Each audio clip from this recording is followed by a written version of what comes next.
So welcome back to Teaching Jobs Korea, and we have another hot one to introduce everyone to. And today we would like to introduce you to a company called SLP English Academy. And SLP, which was created by Sogang University, is a very big company in Korea with many campuses across the country. And they've been in business for over 3 decades, which means that they have a very strong foundation in the industry, which also translates to a very stable workplace, a very stable program, and also competitive salary. And it is a position that deals with elementary level, and it is a morning to afternoon shift. And today we're here at the Gangnam SLP campus, which is located in Gangnam. So it's a very good location with a lot of city amenities and conveniences, and you can enjoy everything that city of Seoul has to offer you. And today we're going to check out the campus and get some insight about the program. So let's go check it out.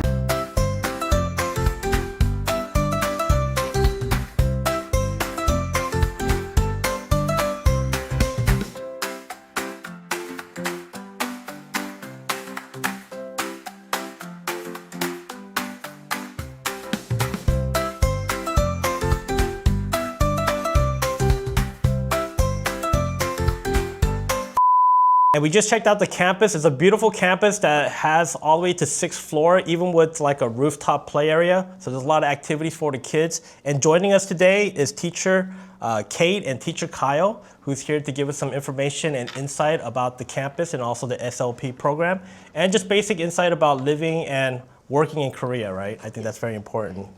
So thank you for taking the time to talk to us today. Thank you. Yeah, of course. So I guess just to get to know both of you, and just get a general idea where you're from, I guess, how long have you been in Korea? I've been here for 5 years, 4 years in Gangnam, 1 year in Suwon. How do you like it so far? I love living in Korea. I've only been back to America 1 time. Then what about you, Kyle? This is my 3rd year. This is actually my 2nd time working here. So I worked here during the pandemic from 2020 to 2022. I had to go back for family reasons, and then when I was able to come back, I came back this last January. That was a crazy time though, during COVID, right? It was special. Weird. It was special. So I guess you've been working at SLP for 2 years, but you worked at SLP at another campus for 2 years too, right? 1 year in Suwon, and then this is my 4th year here in Gangnam. What is it about SLP that you stayed here for so long? Or at the company? I really like the curriculum. It's really well-rounded. So our kids are not just focusing on like 1 or 2 skills. We're getting them to like expand their thought process, and we get to do things like science and math and art, along with, you know, reading and writing and listening, things like that. So we're getting them prepared to go to elementary school or to go to international schools, if that's what they choose. Another thing that's good about SLP, I think, is they also set you up for success. It's pretty easy if this is, for example, your first time teaching. You can get the training you need, you can get the resources that you need to be a successful teacher and to benefit the children the best as possible. I guess, do you feel a lot of support from the management when you're preparing for your classes and just kind of getting, I guess, acquainted into the program, right? Yeah, I'm always at their desk. Yeah, very much. They make us feel, honestly, like we're part of like friends, honestly. Yeah. What about like the communication between management and the teachers? Do you feel it's very clear in terms of the objective and how to go about, I guess, yeah, we do pretty much like in the moment, like we will find out information. Like if something changes quickly, we know right away. Otherwise, we always have meetings every week, so that way we can set ourselves up and be ready for the students if we have any special days or activities coming up. I guess, how many classrooms are there in this campus? 19. 19, yes. Oh, so it's a big campus. How many students? About 300. That's a big campus, right? How many native teachers are here? About 13. 13. Do you feel that there's a good teamwork in the workplace with native teachers? I think so. I think we have a really good bond of working together. We also have a head teacher who's been here for 8 years, and she's a really valuable resource for all of us. And helps kind of keep everybody together and working. Not only in the teaching aspect, but living in Korea. Yeah. If there's something that's going on with your house or things like that that we would need information from, she's very good at helping us with that. Okay. That's really good to have someone kind of just helping you, because when you come out to Korea, it's kind of hard adapting to like both the workplace and also like your living environment, right? Also just navigating through the streets, where to go for like the banking and stuff. Yep. I guess, what would be the general age group of students that are taught at this campus? For kindy, it's 5 to 7, and then elementary, it could be up to about 11 years old. I know that different Hagwons have different systems in terms of like some schools will have a teacher just have just be in the classroom all day, so they'll be their classroom. There's other Hagwons where there might be a mixture of kind of bouncing between classes. Of course, you'll be a homeroom teacher to one, Right. but then you're kind of bouncing between the day. I guess how's the program here at SLP? For kindy, we Bouncing, have we have about the same kindy. We have 2 classes, so we'll switch between the 2, and then elementary will bounce around. Do you think it's more heavier on the kinder side, or is it more balanced between the 2 age groups? We spend most of our time on kindy, I would Yeah. say, for sure. We do most of our day. We're done at 2:30 with kindy. Yeah. And then from either 2:40, depending if it's Monday, Wednesday, Friday, or 4 o'clock if it's Tuesday, Thursday. That's when Yeah. we do our elementaries until closing. So definitely kindy heavy, I would say. I guess to teach kinder, you just have to be very patient, outgoing. Yes, yes. that's what I was saying Yes. before. That is a must. I guess could you give me a basic layout of like the program and how the curriculum is set up and what I guess the curriculum is mainly focused on? So for kindy, it depends on the level. We have several different levels. We have first years, second years, third years. We also have some like 0.5 classes. So each level has a slightly different curriculum geared towards their level. So it's not like we're only giving one curriculum to everybody and then the kids have to like either sink or swim. So it's really catered to their needs and their levels. Yeah, so I think mostly during the core times, we would focus on just classic English teaching, our speaking, our listening, writing, comprehension as well. And then after lunch, we would do an activity class where that's when you're going to get your science class, your math class, your art. And it's depending on the level from there. If you have a higher level class, maybe instead of doing art, you'll do a listening class. Or instead of doing the math with the lower levels, you would do a debate class or a speaking class. So it really depends on the level, but it's I also well-rounded. noticed that on the bottom floor here, they had some type of activity or some, I guess, event going on. Yes, Market market day. day. Yes, yes. That was fun. Yeah, we do a lot of special events to kind of get the kids excited and to get them practicing their English in different settings Like a real other world, than yeah. other than a classroom. So they really love it, and it's kind of they're able to apply it outside of school as well. Like for example, market day, asking how much things are and buying things themselves. I think a big part of our curriculum is that it is an immersion program to where there's no Korean allowed whatsoever, and you're forced to critically think and ask for things that you would maybe have to ask for outside of school as well. You're becoming completely conversational and independent as an English speaker at a young age. One thing that I really appreciate about teaching the kinder level is that the interaction is very like genuine. They don't lie, so they're No, very they don't. honest about their reaction, and you appreciate that, right? Yep, very much. So I guess in terms of what about like the salary, right? Not that I'm asking you what your salary is, but I think for teachers that come out here, I think salary does play a big role in terms of budgeting and whether or Right. not they'll have enough money for their their bills and also their activities and commute, right? Yeah. I know the salary isn't like super high compared to the States and whatnot. Right.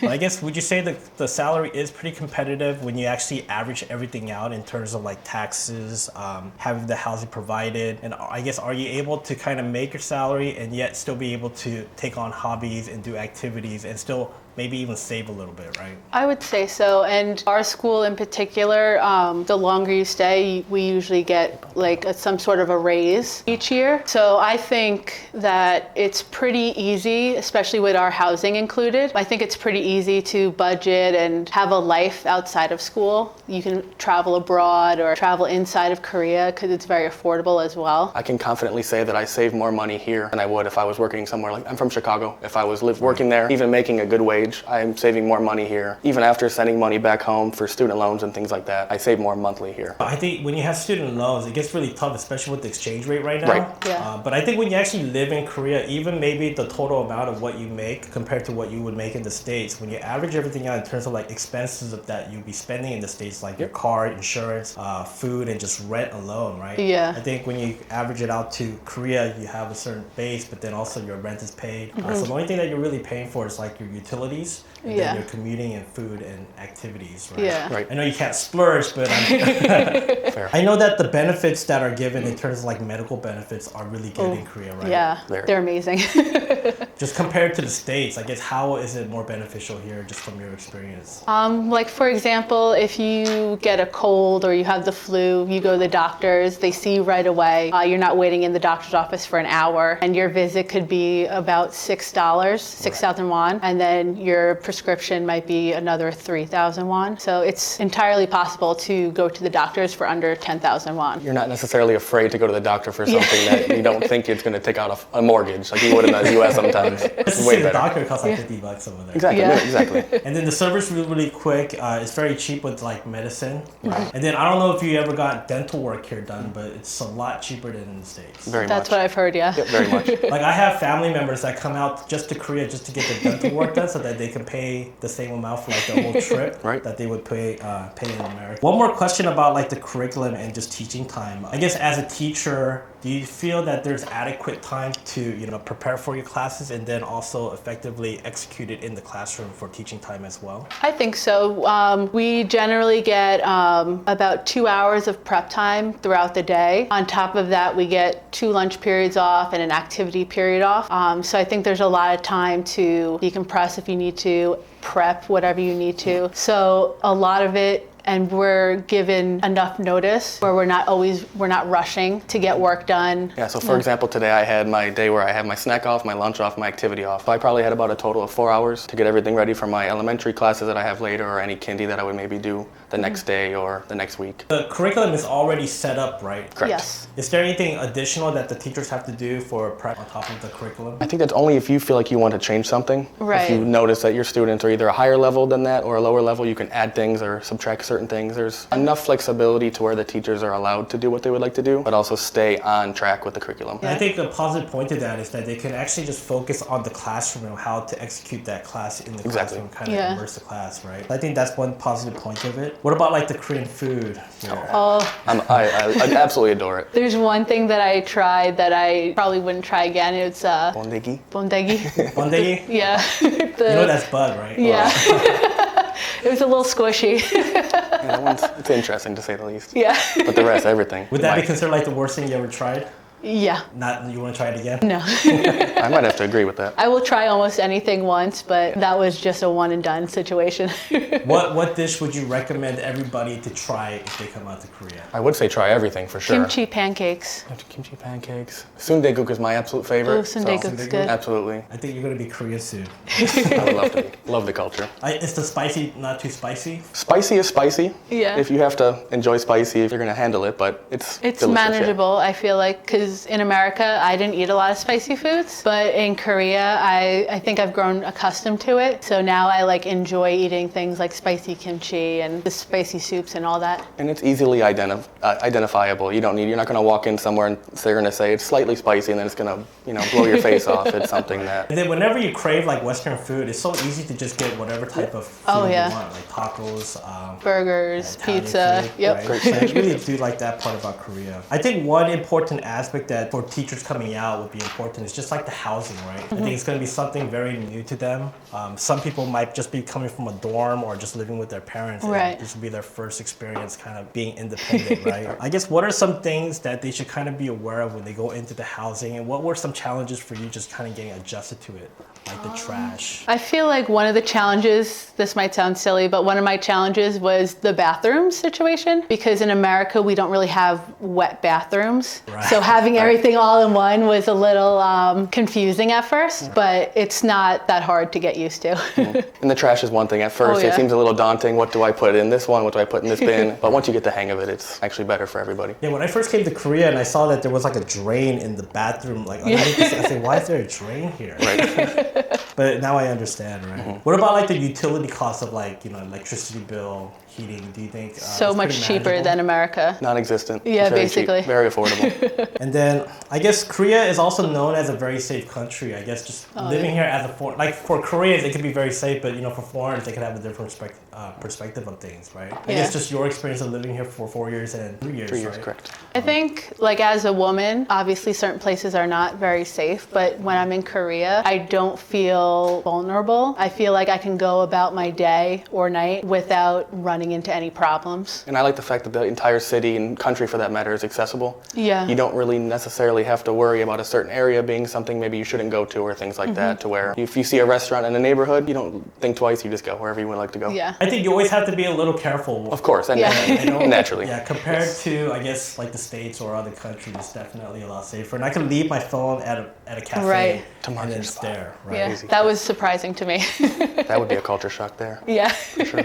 I guess, do you think working in Korea leads to a lot of opportunities for you? I think if you want to stay in teaching, there's definitely the opportunity of going on to international schools. I think that's a big thing. Yeah, we've had a lot of teachers that have came through here and they've taken their teacher certification course while they were teaching here, which we have great resources from our head teacher, which would help sponsor us and things. And then they've gone on to either teach in the States, teach in their home countries at international schools, or to go on in Seoul or anywhere else in Korea and work at an international school. I think just on one final note that I want to kind of touch on is that I guess when you look online, right, SLP is a very big company. I think there's about like over 60 campuses worldwide or in Korea. And I think when you look at reviews, you see a lot of mixed reviews. Like you get good reviews and bad reviews. And it's kind of hard to kind of filter through that. I guess just your experience, how would you kind of give your description of SLP? I think the first thing that people should remember, especially if they're new to the country, is you kind of have to change your mindset a little because it's not going to be this.